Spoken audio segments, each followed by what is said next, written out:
Scholars. We're back again today with Read Aloud. We're going to read chapter 14, can you believe it, of Charlotte's Web. We're going to continue to talk about character perspective. And today we're going to look at Dr. Dorian's perspective. If you remember, Fern went home telling Mr. and Mrs. Arable that she heard the conversations that the animals were having down at her uncle's farm. Mom thinks that Fern may need to go see a doctor, but Dad thinks that she's just being a normal kid and is using her imagination. So today we're going to read the chapter and look at Dr. Dorian's perspective. We only have one big idea today, so that means you're going to find that piece of evidence. You and I are just going to read the chapter together, and then you're going to find the evidence to match this big idea. And remember, you can pause the video so you can see the big idea. The big idea says, Dr. Dorian thinks it's nothing to worry about that Fern spends her time in the barn. He believes that Fern might be telling the truth, and he thinks that she's being a normal kid.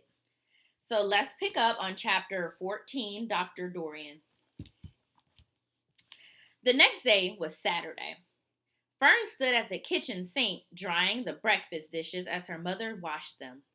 Mrs. Arable worked silently. She hoped Fern would go out and play with the other children, instead of heading for the Zuckerman's barn to sit and watch the animals. Charlotte is the best storyteller I've ever heard, said Fern, poking her dish towel around a cereal bowl. Fern, said her mother sternly, you must not invent things. You know spiders don't tell stories. Spiders can't talk. Charlotte can, replied Fern. She doesn't talk very loud, but she talks. What kind of story did she tell? Asked Mrs. Arable. Well, began Fern. She told us about a cousin of hers who caught a fish in a web. Don't you think that's fascinating? Fern, dear, how would a fish get on a spider's web? Said Mrs. Arable. You know it couldn't happen. You're making this up. Oh, it happened all right, replied Fern. Charlotte never fibs. This cousin of hers built a web across a stream. One day she was hanging around on the web and a tiny fish leaped into the air and got tangled in the web. The fish was caught by one fin. Mother, its tail was wildly thrashing and shining in the sun. Can't you just see the web sagging dangerously under the weight of the fish? Charlotte's cousin kept sliding in, dodging out, and she was beaten mercilessly over the head by the wildly thrashing fish, dancing in, dancing out, throwing... Fern! Snapped her mother. Stop it! Stop inventing these wild tales! I want you to think about why did Fern's mom just snap at her. I'll give you a second to think.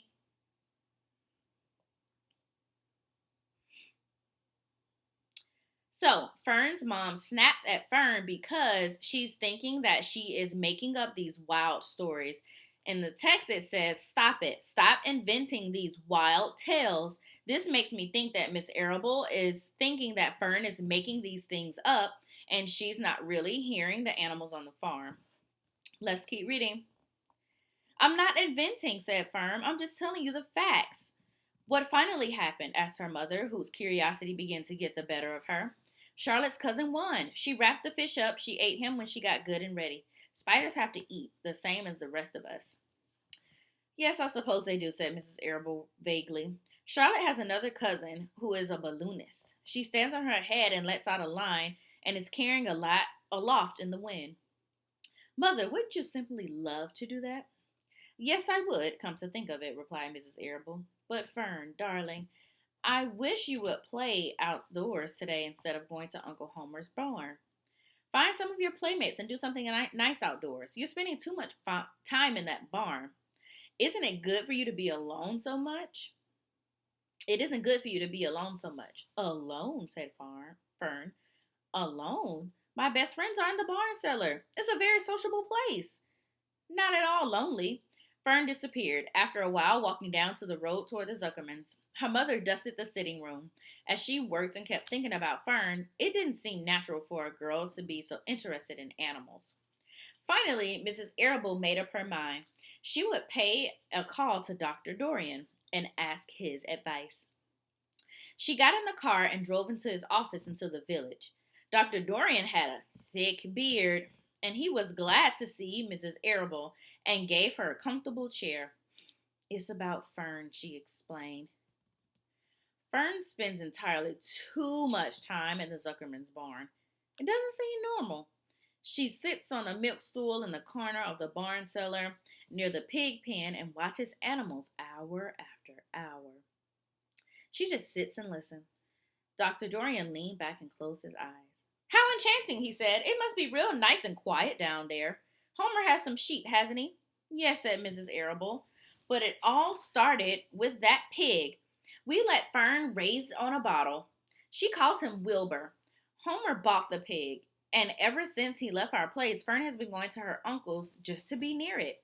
I've been hearing about that pig, says Dr. Dorian, opened his eyes. They say he's quite a pig. And here's Dr. Dorian sitting back in his chair and thinking about what Mrs. Arable is telling him. Have you heard the words that appeared in the spider's web? Asked Mrs. Arable nervously. Yes, said the doctor. Well, do you understand it? Said Mrs. Arable. Understand what? Do you understand how there could be any writing in the spider's web? Oh, no, Dr. Dorian, I don't understand it. But for that matter, I don't understand how a spider learned to spin a web in the first place. When the words appeared, everyone said they were a miracle, but nobody pointed that the web itself is a miracle. What's miraculous about a spider web, said Mrs. Arable. I don't see why you say a web is a miracle. It's just a web. You ever try to spin one, said Dr. Dorian. Mrs. Arable shifted uneasily in her chair. No, she replied, but I can crochet a doily and I can knit a sock. Sure, said the doctor, but somebody taught you, didn't they? My mother taught me. Well, who taught a spider? A young spider knows how to spin a web without any instructions from anybody. Don't you regard that as a miracle? I suppose so, said Mrs. Arable. I never looked down that way before. Still, I don't understand how those words got into the web. I don't understand it, and I don't like what I can't understand. None of us do, said Dr. Dorian, sighing.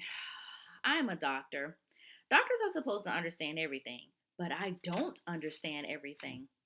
And I don't intend to let it worry me. Mrs. Arable fidgeted. Fern says animals talk to each other. Dr. Dorian, do you believe animals talk? I never heard one say anything, he replied. But that proves nothing. It is quite possible that an animal has spoken civilly to me and I didn't catch the remark because I wasn't paying attention. Children pay attention better than grown-ups. If Fern says that the animals in Zuckerman's barn talk, I'm quite ready to believe her. Perhaps if people talk less, animals would talk more. People are insistent talkers. I can give you my word on that. Well, I feel better about Fern, said Mrs. Arable. You don't think I need to worry about her? Does she look well? Asked the doctor. Oh, yes. Appetite good? Oh, yes, she's always hungry. Sleep well at night? Oh, yes. Then don't worry, said the doctor. Do you think she'll ever start to think about something besides pig and sheep and geese and spiders? How old is Fern? She's 8. Well, said Dr. Dorian. I think she will always love animals, but I doubt that she spends her entire life in Homer Zuckerman's barn cellar. How about boys? Does she know any boys? She knows Henry Fussy, said Mrs. Arable brightly. Dr. Dorian closed his eyes again and went into deep thought. Henry Fussy, he mumbled. Remarkable. Well, I don't think you have anything to worry about. Let Fern associate her friends in the barn if she wants to. I would say offhand that spiders and pigs are as interesting as Henry Fussy. Yet I predict that the day will come when Henry will drop some chance to remark that catches Fern's attention. It's amazing how children change from year to year. How's Avery? He asked, opening his eyes wide. Oh, Avery, chuckled Miss Arable. Avery is always fine, of course. He goes in poison ivy and gets stung by wasps and bees and brings frogs and snakes home and breaks everything he lays his hands on. He's fine. Good, said the doctor. Mrs. Arable said goodbye and thanked Dr. Dorian very much for his advice. She felt greatly relieved. Whoa. So, scholars, in this whole chapter, it talks about Mrs. Arable going to Dr. Dorian's office to talk about Fern. Does he think that she's a normal kid? So we already know that our big idea says Dr. Dorian thinks that there's nothing wrong with Fern, that she spends her time in the barn. He believes that Fern might be telling the truth, and he thinks that she's being a normal kid. So for your activity today, you're going to find two pieces of evidence. How many pieces? You're going to find two pieces of evidence that supports this big idea. So you need to go back in chapter 14 and make sure that you're looking for that text evidence that supports this big idea. Don't forget your quotation marks. And I'm noticing that Dr. Dorian impacted Mrs. Arable by making her feel less worried about Fern, saying that she's using her imagination because that is normal for an 8-year-old kid. So I'm looking for you to find that text evidence, use your quotation marks, and don't forget the page number. Capiche? Can't wait to see it.